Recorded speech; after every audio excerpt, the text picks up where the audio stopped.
Yo, what is going on, guys? It is Jonathan again with the Weekly Scuffle, and I'm here to talk about Vasily Lomachenko, one of the pound for pound greats according to ESPN, even though he's had a couple losses. Granted, the first loss was to him being pushed too far, or too fast, and too far ahead in his boxing career, at least pro boxing career. We all know as an amateur, Vasily was the top guy in the world probably for multiple years, and you know, I think as an amateur, he was excellent. As a pro, I think he's been very great. Obviously, he's the guy that basically unified the lightweight division. But now with these new young studs, who, fairly enough, a couple have moved up to 140, and I don't see Vasily ever really going much higher than 135.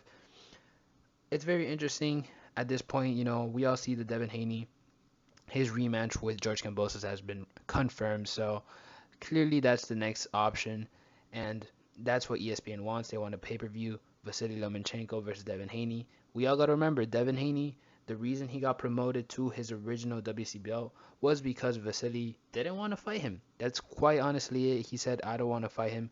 I want to get the other belts," and got the franchise title. And that's the one that Teofimo got. That's the one that George Kambosos got. So that's why none of them have been undisputed champions, because Haney technically had the undisputed piece of the puzzle with the WC belt. And Loma's back. He's facing Jamaine Ortiz, who 16-0, solid fighter, and I think it's gonna be very interesting to see what happens. We just saw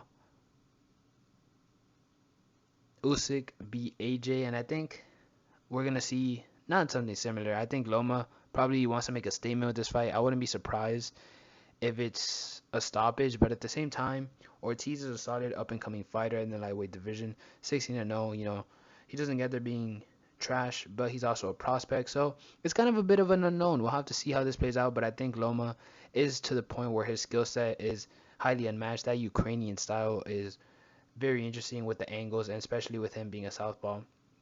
I think this fight is just a stepping stone.